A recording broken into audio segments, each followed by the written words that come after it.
दासों की नगरिया सतगुरु सतगुरु रटते रटते हो गई मैं बावरिया। सतगुरु सतगुरु रटते रटते हो गई मैं बावरिया। सतगुरु हो गई मैं बावरिया। आप सभी को बावरिया कैसे होते हैं ये होके दिखाना है। दोनों हाथ खड़े करके दोनों के साथ तालियों के साथ कहेंगे, ना जाने कब आएंगे गुरु भाई, ना जाने कब आएंगे गुरु भाई। दासों की नगरिया सतगुरु सतगुरु रटते रटते हो गई मैं बावरिया। सतगुरु सतगुरु रटते रटते हो गई मैं बावरिया। ना जाने कब आएंगे गुरु भाई, ना जाने कब आएंगे गुरु भाई। दासों की नगरिया सतगुरु सतगुरु रटते रटते हो गई मैं बावरिया। सतगुरु सतगुरु रटते रटते हो गई मैं बावरिया।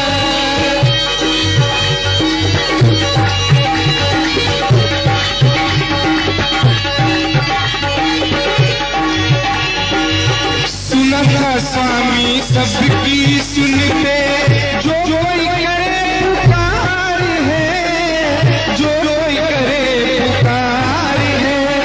सुना था स्वामी सबकी सुनते, जो कोई करे पुकार है, जो कोई करे पुकार है। मन का पपीहा प्यासा तरस बिना रोता जो जार है, रोता जो जार है। मन का पपीहा बिना रोता झारो जार है, रोता झारो जार है। कब जाओगे दिल की लगन को, कब जाओगे दिल की लगन को, कब जाओगे दिल की लगन को। बोलो तुम सावरिया। सतगुरु सतगुरु रटते रटते हो गई मैं बावरिया। सतगुरु सतगुरु रटते रटते हो गई मैं बावरिया। कब जाओगे दिल की लगन को, कब जाओगे दिल की लगन को। बोलो तुम सावरिया। सतगुरु सतगुरु रटते रटते हो गई मैं बावरिया। सतगुरु सतगुरु रटते रटते हो गई मैं बावरिया। सतगुरु सतगुरु रटते रटते हो गई मैं बावरिया। सतगुरु सतगुरु रटते रटते हो गई मैं बावरिया। गुरुदेव नजरें झुकाए इसलिए बैठे हैं कि सामने जो शिष्य हैं वो खुद ही नजरें झुकाए बैठे हैं, तो वो आपकी ओर क्या देख सकेंगे। आप गुरु जन्म महोत्सव मनाने आए हैं, ना कि उत्सव। और उत्सव इस प्रकार से नहीं मनाया जाता जिस प्रकार से आप लोग मना रहे हैं। सभी लोग जोरों के साथ एक बार तालियों को उद्घोष करेंगे। जो गुरु को प्रसन्नता न दे सके वो किसी प्रकार का शिष्य नहीं कहलाता। जोरों के साथ तालियों का साथ दें।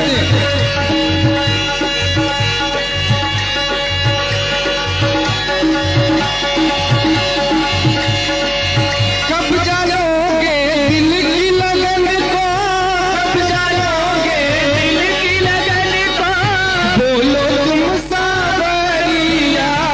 सतगुरु सतगुरु रटते रटते हो गई मैं बावरिया। सतगुरु सतगुरु रटते रटते हो गई मैं बावरिया।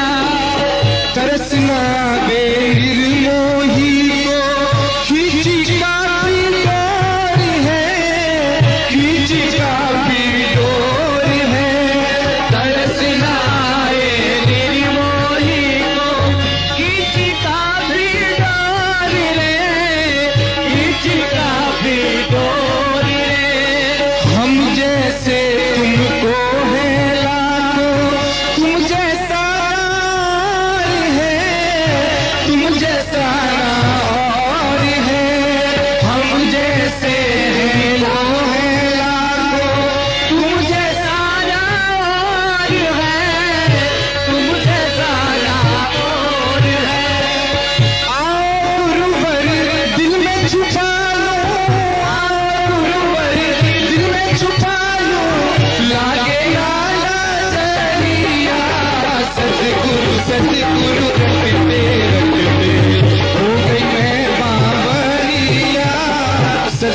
सतगुरु रटते रटते हो गई मैं बावरिया।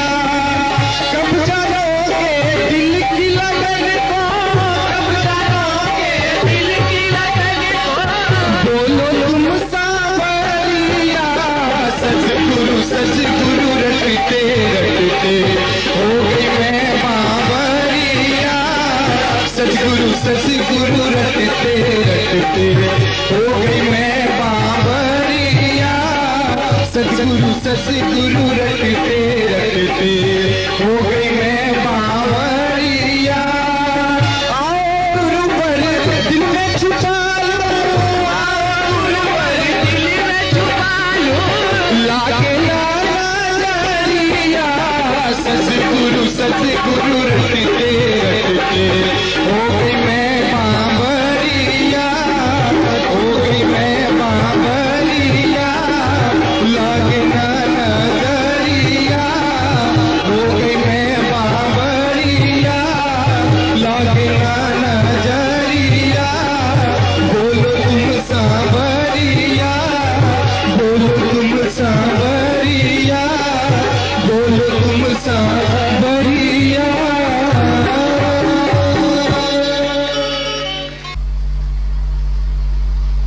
शंकराचार्य के श्लोक में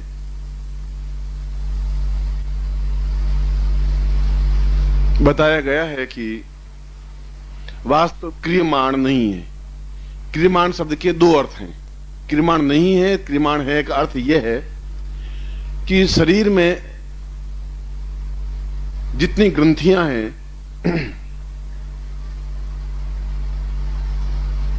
हमारे ऋषि मुनि भूत भविष्य और वर्तमान को जान लेते थे। हमारे ही ऋषि थे, हमारे ही पूर्वज थे, कोई बाहर से आए हुए नहीं थे। उन्हीं के हम वंशज हैं। आज भी मेरे शरीर में मेरे पिता का खून होगा ही होगा, मेरे दादा का भी खून होगा, मेरे परदादा का भी खून होगा, मेरे आज से 12वीं पीढ़ी से पहले का भी खून का कुछ कतरा जरूर होगा, और आज से 100 पीढ़ी पहले का भी कोई मेरा रहा होगा। तो कोई खून एक कंटिन्यूस उस धारा में बहता बहता आया होगा, उसने अपने पुत्र को दिया होगा, वो पुत्र से पुत्र में ऐसा रहा ही होगा। तो जब हम वशिष्ठ ब्रह्मा के 18 पुत्र थे, सबसे पहले ब्रह्मा ने सृष्टि की रचना की। मैंने भारतीय शास्त्र की बात कह रहा हूं। उनके 18 पुत्र हुए, वशिष्ठ, विश्वामित्र, गर्ग, अत्रि, कणाद, पुलस्त्य, और 18 ऋषियों की संतान हम सब हैं, आप, मैं और पूरे आर्यावर्त में, पूरे भारतवर्ष में। और उन 18 ऋषियों ने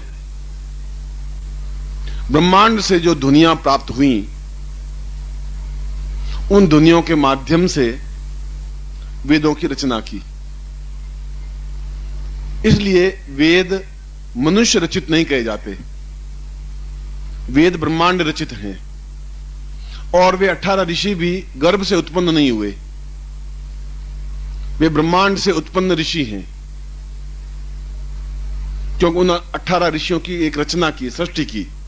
कैसे की, किस प्रकार से की, यह तो एक लंबा विषय हो जाएगा कि ब्रह्म सत्य है या मिथ्या, जगत मिथ्या, या माया अलग है या ब्रह्म अलग है, या दोनों में क्या अंतर है, यह तो बहुत सूक्ष्म विषय में चले जाएंगे हम।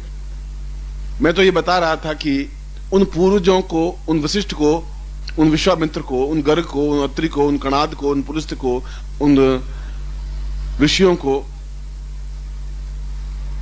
भविष्य दिखता था और भविष्यवक्ता कहलाते थे।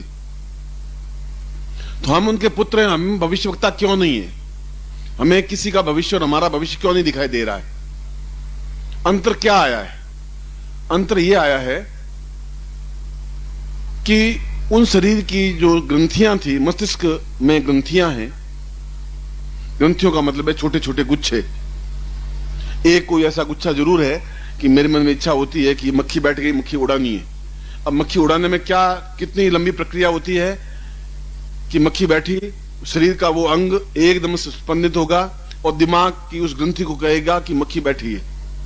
वो दिमाग की ग्रंथि हाथ की ग्रंथि को कहेगा कि तुम्हें इस मक्खी को उड़ाना है, और हाथ की ग्रंथि सक्रिय होगी, मक्खी को उड़ाएगी। इतनी सारी एक्टिविटी उस मक्खी को उड़ाने के पीछे मालूम नहीं पड़ रहा है, मगर ये सारी व्यक्ति माइंड उस हाथ को कंट्रोल करेगा। जब माइंड फेल हो जाता है तो फिर हाथ भी अपने आप फेल हो जाता है। तो वो ग्रंथि जरूर है माइंड में जो हाथ को ऑर्डर दे रही है, वो ग्रंथि जरूर थी जिसे भविष्य का मालूम हो जाता था, मगर हमने उस ग्रंथि का उपयोग करना बंद कर दिया, भूल गए हम उपयोग करना। जैसे पशुओं के कान हिलते हैं, गाय के, भैंस के, और यहां तक कि भगवान गणपति के भी, मगर हमारे कान नहीं हिलते हैं। इसलिए नहीं हिलते हैं कि हमने उस ग्रंथि का उपयोग करना बंद कर दिया, केवल उसका उपयोग इतना ही रखा कि वह सुन सके बस। इसके अलावा वे कान जो क्रियमाण होते थे वे क्रियमाण नहीं रहे, वे गतिशील नहीं रहे। तो जिन ग्रंथियों का उपयोग करना हमने बंद कर दिया वे ग्रंथियां अपने आप में शून्य हो गई। कई बार हठ योगी होते हैं, आप देखेंगे कि हाथ यूं खड़े करके 10 साल खड़े रहते हैं, पर 10 साल के बाद में हाथ वापस नीचे नहीं उतार पाते, हाथ की हड्डियां अपने आप में सख्त हो जाती हैं।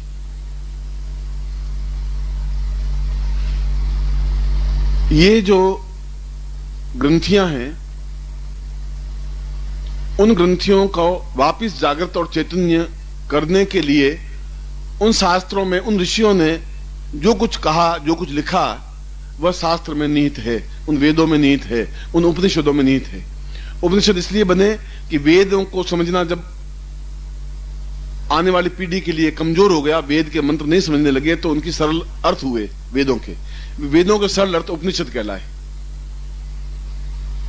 जब उपनिषद भी अर्थ समझ में नहीं आएगा तो फिर श्रुति बनी, श्रुति ग्रंथ बने।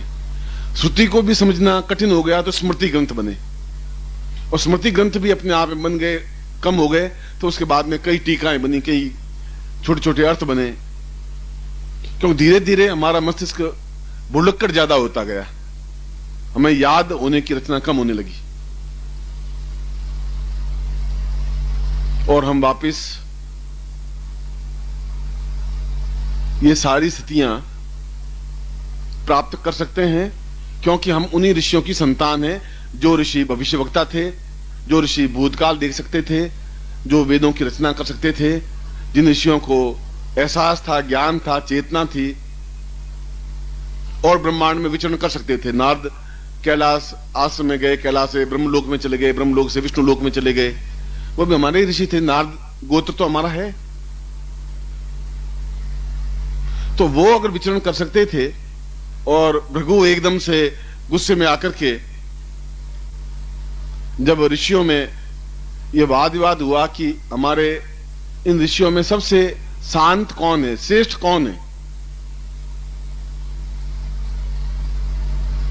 तो उन्होंने कहा कि परीक्षा ले ले। एक ऋषि गया और भगवान शिव को जाके कैलाश में जाकर के गालियां दी। भगवान शिव अपने आप में क्रोधित हो गए, स्वाभाविक था। भृगु को भेजा, भृगु ने कहा कि मैं सिर्फ श्रेष्ठ हूं, मैं आप परीक्षा देने को तैयार हूं। और ये निर्णय हुआ कि निर्णय ये करना है तुम्हें कि शिव, ब्रह्मा और विष्णु ये 3 देवता हैं, 3 देवताओं में श्रेष्ठतम किसको माना जाए?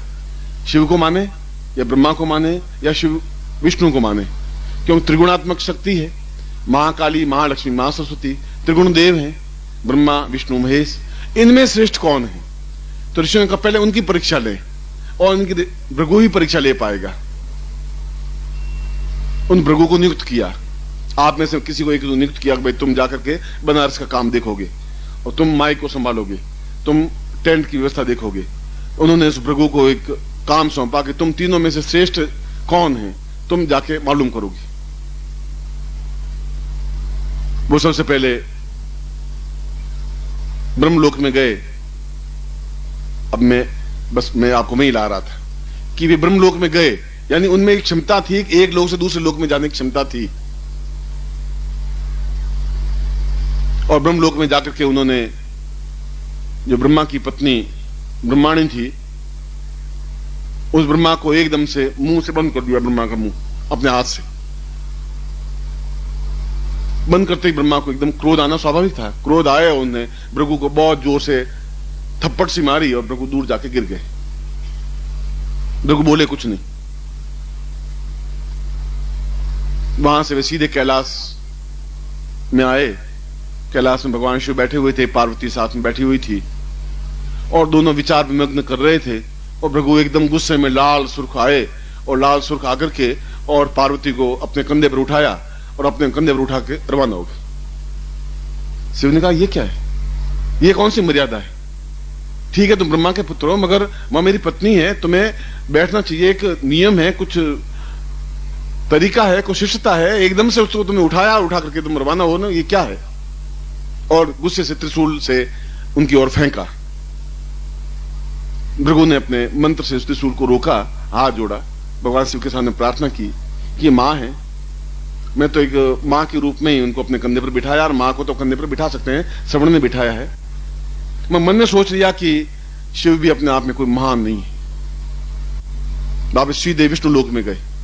विष्णु लोक में भगवान विष्णु सोए हुए थे, लक्ष्मी पैर दबा रही थी और भृगु सीधे जाते ही एकदम जोरों से छाती में लात मारी, विष्णु की छाती में। यानी उनको एक उत्तेजित करना था उन सबको। और क्रोध में आदमी सब कुछ बख लेता है, जो कुछ मन में भड़ास होती, क्रोध होता है, दुश्मनी होती है, वैर होता है, निकाल देता है। छाती मारते, लात मारते विष्णु उठे, उठ करके सीधे भृगु के पांव पकड़ लिए कि महाराज आप तो बहुत देवर्षि हैं, महर्षि हैं, मेरे सीने पर बाल हैं, बहुत सख्त हैं, आपके पैर बहुत कोमल हैं, आपके पैरों को जरूर चोट पहुंची होगी, ये गलती मेरी है, आपकी गलती नहीं है। और उनके पांव दबाने लग गए। लक्ष्मी क्रोधित जरूर हुई, और लक्ष्मी क्रोधित होने के बाद में लक्ष्मी ने श्राप दिया कि मैं ब्राह्मणों के घर में आऊंगी नहीं, जा तुमने मेरे पति की लात मार। मगर विष्णु की आप मर्यादा देखिए, वह बहुत चतुर थे। उन्होंने सीधा उनके पांव पकड़ के उनका महाराज बैठिए, गलती आपकी नहीं है, बाल बहुत सख्त हैं और ये बाल सीने पे लगे हुए हैं, आपने लात मारी, आपकी लात को तकलीफ हुई होगी, आपके पैर को तकलीफ होगी। उसने कहा मुझे तो केवल एक परीक्षा लेनी थी, ऋषियों ने मुझे भेजा था, आप क्रोध पर विजय प्राप्त कर चुके हैं, और जो क्रोध पर विजय प्राप्त कर सकता है वही श्रेष्ठतम व्यक्तित्व कहलाता है। और उन्होंने कहा कि विष्णु ही, जाकर के ऋषियों को कहा कि विष्णु ही सर्वश्रेष्ठ व्यक्तित्व है। मेरे कहने के पीछे भाव यह था कि उन ऋषियों में चाहे भृगु हो, चाहे वशिष्ठ हो, चाहे विश्वामित्र हो, चाहे गर्ग हो, वे एक लोक से दूसरे लोक में जा सकते थे। उस ग्रंथि का उनको ज्ञान था, चेतना थी। वह ग्रंथि हमारी निष्पन्द हो गई है, निष्क्रिय हो गई है। उस ग्रंथि को वापस मंत्र के माध्यम से चेतना युक्त दी जा सकती है। मंत्र के माध्यम से देखेंगे, कोई कील तो है नहीं, सीधी मारा और एकदम से उस ग्रंथि को उत्तेजित किया। यह भी ज्ञात नहीं है कि इसमें 10,000 ग्रंथियां हैं, उनमें से कौन सी ग्रंथि वह ग्रंथि है जिसके माध्यम से यह एक भूतकाल को और भविष्य काल को देखा जा सकता है। वह कौन सी ग्रंथि है जिसके माध्यम से शरीर को एकदम सूक्ष्म रूप धारण किया जा सकता है। वह कौन सी ग्रंथि है जिसके माध्यम से कृष्ण एक रूप के 100 रूप बना देते थे। रासलीला में 100 गोपियों के साथ 100 कृष्ण खड़े हैं और रासलीला खेल रहे हैं। वह एक शरीर को 100 रूपों में विभक्त करने के लिए वह कौन सी ग्रंथि है?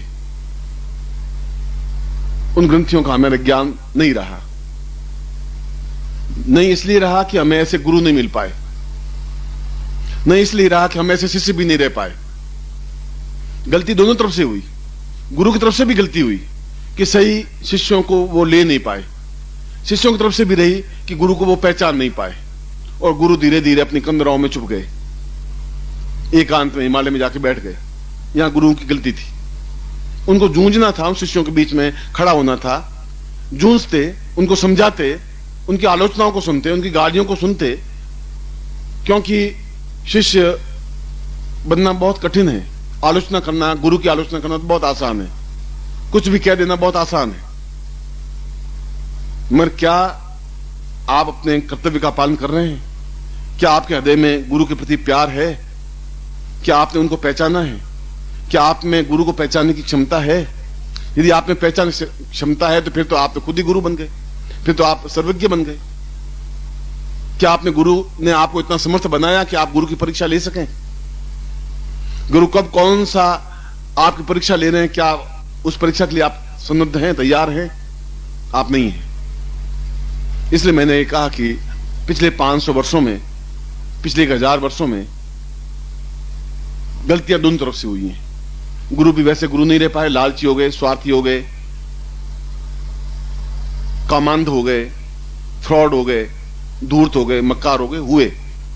अच्छे भी गुरु रहे, सभी गुरु तो एक जैसे नहीं रहे। शिष्य अच्छे भी बने, शंकराचार्य जैसे भी शिष्य रहे, गोरखनाथ जैसे शिष्य भी रहे, और हल्के शिष्य भी बने जिनके ओठों पर गुरु के प्रति निंदा, और गुरु की निंदा सुनना और निंदा करना अपने आप में उतना ही पाप है, उतना ही अपराध है। या तो आप गुरु बनाइए मत, कोई आपके लिए बाध्य तो है ही नहीं आप उनको गुरु बनाएं, और बना दिया तो फिर पूर्ण रूप से उसमें विलीन हो जाइए, फिर आप में फिर चेंज नहीं आए। कोई आपके लिए बाध्यता नहीं है कि आप गुरु दीक्षा लें, कोई जरूर नहीं है कि मैं आपको दीक्षा दूं, वो आप दीक्षा लें। देवस्थापन प्रयोग में करवा रहा हूं, या मैं देवस्थापन प्रयोग करवा रहा था, इन्होंने दीक्षा लिख दी, और देवस्थापन दीक्षा अपने आप में पूरे शरीर को निचोड़ करके प्रदान करना होता। अभी मैं श्रीवास्तव को यही कह रहा था कि तुम्हें प्रयोग था, दीक्षा कैसे कर दिया? उन्होंने कहा कि मुझे ध्यान रहा ही नहीं। ऐसी एक सामान्य दीक्षा नहीं है कि हर एक गुरु खड़ा हुआ, धोती कुर्ता पहना और दीक्षा देनी शुरू कर दी। प्रत्येक गुरु के बस की बात नहीं है, पर शिष्य प्रत्येक गुरु से दीक्षा ले लेता है। अगर ऐसे ही सब गुरु प्रत्येक व्यक्ति दीक्षा देने में समर्थ है, तब तो फिर घास फूस, तिनका, मच्छर मक्खी, जो भी भगवे कपड़े पहन लिए वो, सफेद कुर्ता धोती पहन लिया वो, फिर सभी दीक्षा दे ही रहे हैं, पूरे भारतवर्ष में दे ही रहे हैं, और सभी के प्रति मेरा नमन है। मेरे मन में तो उनके प्रति कोई क्रोध है ही नहीं। मेरा क्रोध यह है कि वो पाखंड अगर है, तो ये पाखंड अगर फैलता ही रहा, तो ये पिछले 1000 वर्षों में हम झेलते ही जा रहे हैं पाखंड को, इस धूर्तता को, इस मक्कारी को, इस छल को, इस कपट को। और शिष्यों में वो सामर्थ्य क्षमता है नहीं कि उस गुरु की पहचान कर सके, और वे दुकान उन्होंने खोल दी। आज भी कम से कम 4 पैम्पलेट मुझे ला करके दिए कि ये छिंदवाड़ा की जगह से किसी ने दिया।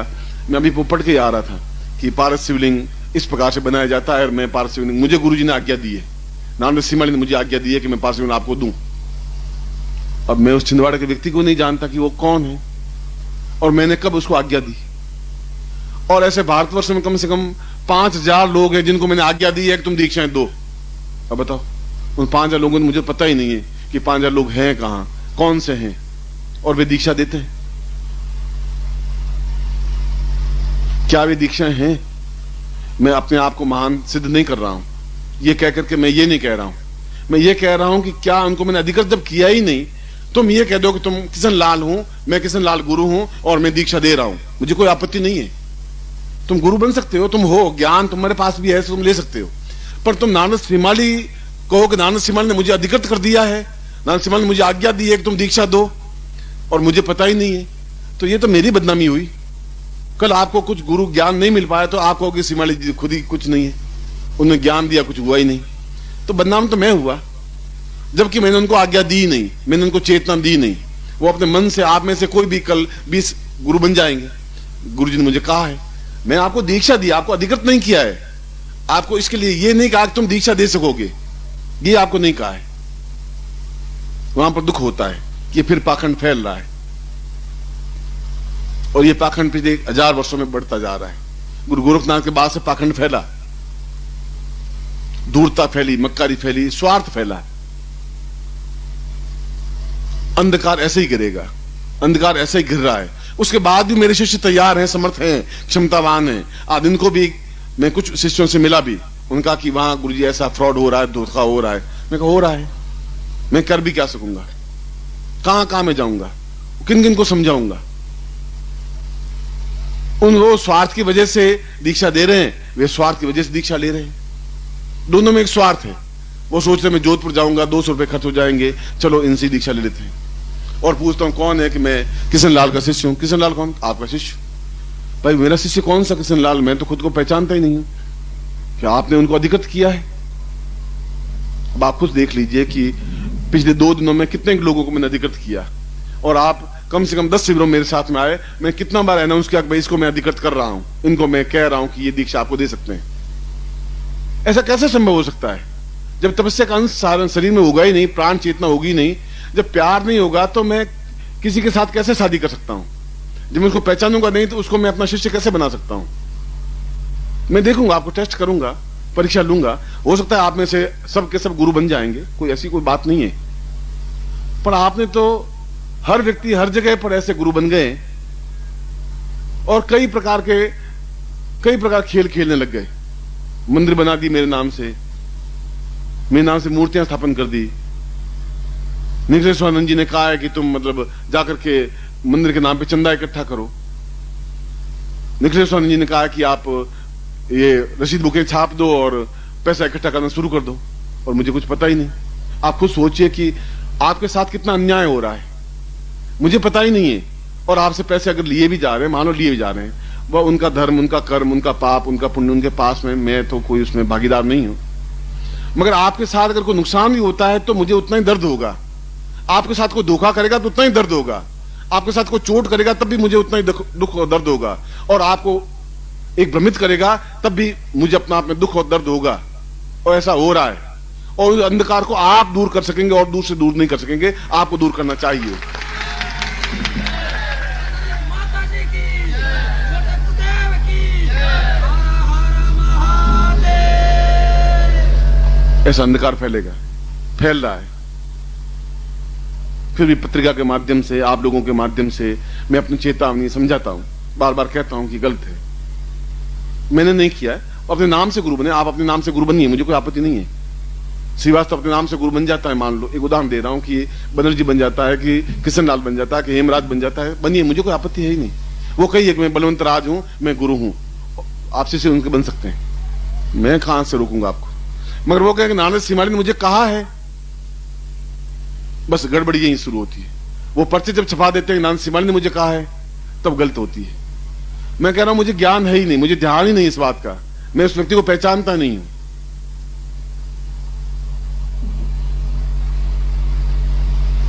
ये एक पाखंड, ये कई वर्षों से बनती जा रही, पिछले 1000 वर्षों से चल रहा है। ये कोई आज का खेल नहीं, नया नहीं है। उनके बनने से मेरा कोई अहित नहीं, कुछ नहीं हो रहा है। न मेरा हित हो रहा है, न मेरा हित हो रहा है, मगर मेरे शिष्यों का हित जरूर हो रहा है। जो मुझे प्राणों से प्यारे हैं, वह उनके अहित हो रहा है, उनके साथ छल किया जा रहा है। ये तकलीफ मुझे वहां हो रही है। मुझे खाने के लिए रोटी है, मुझे पहनने के लिए कपड़े हैं, मेरे कोई लालसा है ही नहीं, मेरी इच्छा है ही नहीं। कई बार तो मैं अपनी पीड़ा व्यक्त कर चुका हूं पत्नी के सामने कि मैं सारे शिविर बंद कर दूं, अब नहीं मिलूं अब शिष्यों से। बहुत हो चुका, जीवन के 50 साल इसमें व्यतीत कर चुका हूं मैं फिर तुम्हारा प्यार दौड़ करके मेरे पास आना, उलझते हुए मुकते हुए आना, फिर आंख में आपके आंसू भरे होते हैं, फिर अपनी बात कहते हैं, फिर मेरा मन कहता है कि मैं इनको मजदार में छोड़ करके कैसे खड़ा हो जाऊं, ये क्या संभव है। या फिर प्यार मैंने इससे किया ही क्यों, इन लोगों से प्यार किया तो मुझे अंतिम क्षण तक इनके साथ निभाना है, मुझे हर हालत में निभाना है।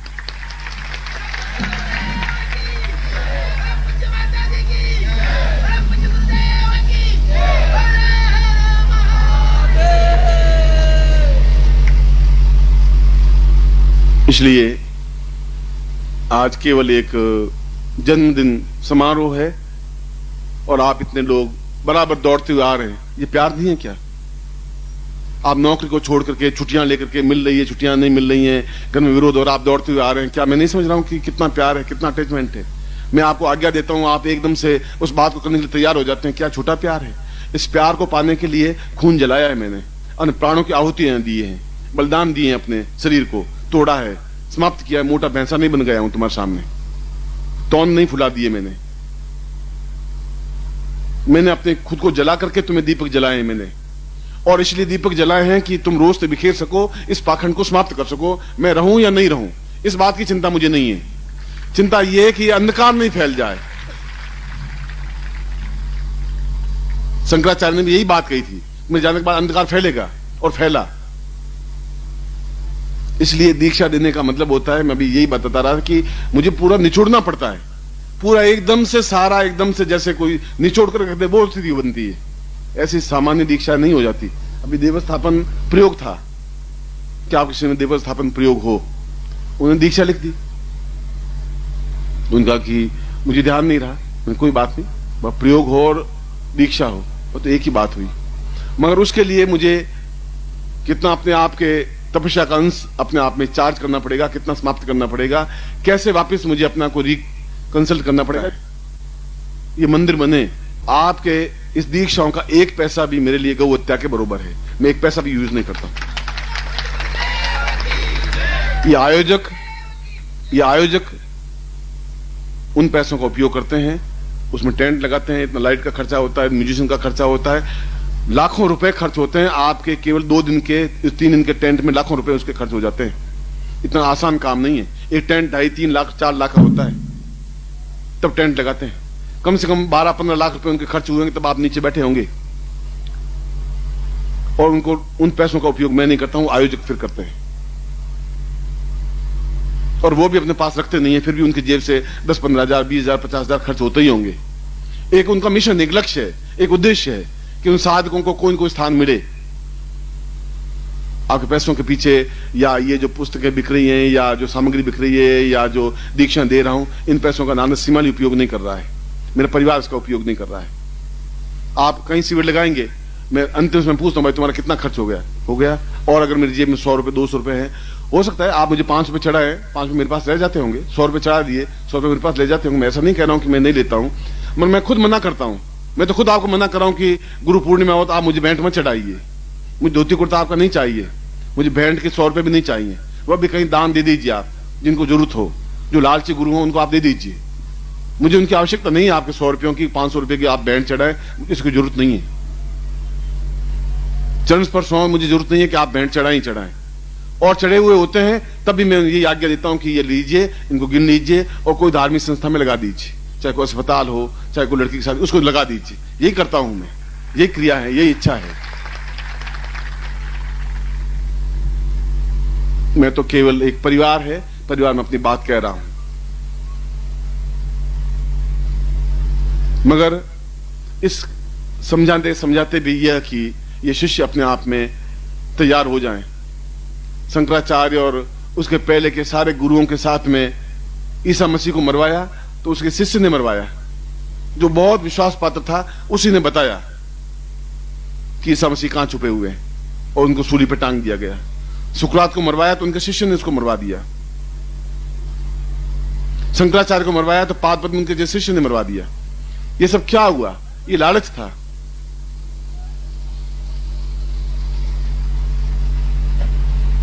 खैर इतिहास की घटनाएं हैं, मैं फिर भी यदि कोई इस अंधेरे में रोशनी बिखेरने के लिए तैयार है और मैं आपके लिए तैयार हूं, आप मेरे लिए तैयार हैं, तो हमारा उद्देश्य किसी का अहित नहीं करना है, किसी को चोट पहुंचानी नहीं है, किसी को तकलीफ देनी नहीं है। उनका पुण्य है, उनका पाप है, वो फ्रॉड कर रहे हैं, झूठ कर रहे हैं, छल कर रहे हैं, वो जाने, उनका ईश्वर जाने। क्योंकि गलत कार्य का गलत प्रभाव मिलेगा ही। मैं इस बात के लिए चिंतित नहीं हूं, चिंतित इस बात के लिए हूं कि ये फिर पाखंड फैलेगा जिसके लिए 50 साल मैंने बलिदान किया, वो बलिदान बेकार जाएगा मेरा, उसका कोई अर्थ नहीं रहेगा। यदि आप तैयार नहीं होंगे तो फिर मेरा यूजलेस 50 साल आपके साथ व्यतीत करने हो जाएंगे। किसको मैं कहूंगा? कौन फिर इस पाखंड को खत्म करेगा? आप तैयार नहीं होंगे तो मैं कौन सा आवाज, किस लोगों को बुलाऊंगा? कि किराए के लोगों को बुलाऊंगा? आपके शहर में पाखंड फैलता रहे, आप टुकुर टुकुर देखते रहे, तो आप क्या पाप के भागी नहीं बनेंगे? आप भी उतने ही पाप के भागी बनेंगे, क्योंकि पाखंड को फैलाने में आप चुप रहे, शांत रहे। यदि किसी को पीटा गया और आप शांत रहे तो ये आपकी गलती है। किसी का चीर हनन हो रहा है, किसी कपड़े उतारे जा रहे हैं, आप शांत रहे तो आपकी गलतियां हो रही हैं। उस पाखंड को फैलाने में आप सहयोगी हो, ये मैं बर्दाश्त नहीं करता, क्योंकि आप मेरे बेटे हैं और बेटों से बढ़कर के हैं, शिष्य नहीं है।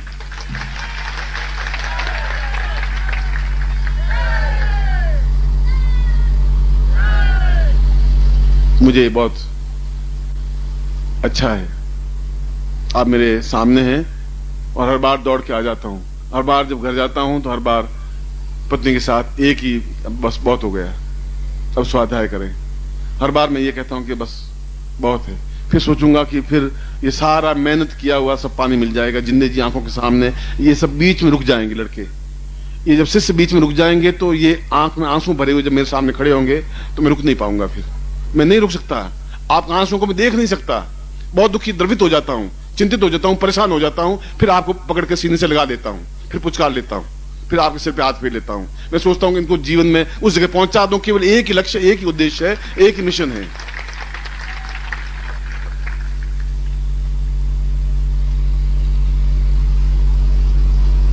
मैं इतना ही कह सकता हूं कि मैं आपको प्यार करता हूं और बहुत प्यार करता हूं, मगर पाखंड को फैलाने में आप हाथ नहीं बटाएं, दूरता फैलाने में हाथ नहीं बटाएं। जहां ऐसा हो वहां आप डट करके विरोध करें, क्योंकि आपको मैं इस बात के लिए अधिकृत करता हूं कि आप कानून को हाथ में नहीं लें। आप मारपीट का रास्ता नहीं अपनाएं, मगर दृढ़ता के साथ जवाब तो दे ही सकते हैं, क्षमता के साथ जवाब दे सकते हैं आप। मैं कल भी आपको ये बताया कि आप में इतनी ज्ञान है जितना योगी में नहीं है, सन्यासी में नहीं, उससे ज्यादा ज्ञान आप में मैंने दिया है, इतना समृद्ध किया है, इतनी रोशनी तो बिखेरी है आप में। उस रोशनी के माध्यम से प्रकाश फैलाएं आप। वह मेरे लिए सबसे ज्यादा सुखदायक दिन होगा जब आप क्षमता होकर के खड़े हो पाएंगे, पूर्ण विश्वास के साथ खड़े हो पाएंगे। और आप खड़े हैं, मुझे भरोसा है, तभी तो आप वो पैम्पलेट मुझे देते हैं ला करके, देखो वहां ऐसा हो रहा है गुरुजी, हमने ये किया है, वहां ऐसा छल हो रहा है, ये हमने किया है। छल करने वाले करेंगे। यहां तो सोने पीतल पे सोने के पॉलिश करके सोना बेचा जाएगा, ये दूरता होगी, देश में होगी, ऐसा हो रहा है। और इसीलिए हम धीरे धीरे पश्चिम के गुलाम होते जा रहे हैं। फिर भी अंतिम क्षण तक, अंतिम सांस तक मैं आपके साथ हूं, और जो जिस प्रकार से प्रयोग करवा रहा हूं उससे अंतिम क्षण मेरे सामने आएगा भी नहीं। आप हैं, न आपका आएगा न मेरा आएगा, मृत्यु आपका न बिगाड़ेगी न मेरा बिगाड़ेगी, कुछ नहीं कर सकती, संभव है ही नहीं।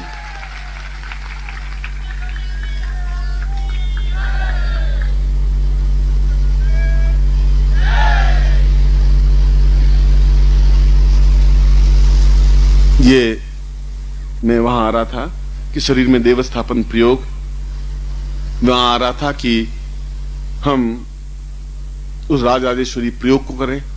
मैं वहां आ रहा था कि आप के प्राणमय कोष में आप जा सकें, और जा सकें तो आप एक उज्जवल व्यक्तित्व बन सकें, चरित्रवान व्यक्तित्व बन सकें, उच्च कोटि के व्यक्तित्व बन सकें, आप में वो क्षमता आ सके। अगर हमारे पूर्वज जाते थे फिर हम भी जा सकते हैं। उदाहरण देकर समझा रहा था, अगर वो भृगु जा सकते थे तो फिर आप भी जा सकते हैं। भृगु की संतान है, आप खुद कहते हैं भारद्वाज गोत्रोत्पन्नो हम, भृगु गोत्रोत्पन्नो हम, वशिष्ठ गोत्रोत्पन्नो हम। आप खुद बोलते हैं कि मैं उनकी संतान हूं, और आप भी कह रहे हैं कि मुझ में क्षमता है ही नहीं। तो क्या ये सारे वेद पुराण गलत हैं? शास्त्र तो गलत है नहीं, हम भूल चुके हैं। और विरोध तो मैं आपका कहीं भी विरोध कर सकता हूं कि आपका पीला कुर्ता अच्छा नहीं और तुम्हारा चेहरा भी अच्छा नहीं है, तुम्हारी आंखें छोटी हैं, लो। अब विरोध करना ही है, विरोध करने के लिए तो कुछ भी बोला जा सकता है, विरोध के लिए विरोध किया जा सकता है। मैं आपको कल का दिन प्रवचन का होगा, और जो कुछ बचे हुए प्रयोग वह होगा। कल जन्मदिन है, तो जन्मदिन तो एक बहाना है, कोई मुझे जन्मदिन मनाने का कोई शौक है ही नहीं। बहुत हजारों लाखों शिष्य सन्यासी बैठे हैं जो मना रहे हैं, इंतजार करते जा रहे हैं, इसलिए कोई जन्मदिन बनाने के लिए मैं नहीं आया हूं।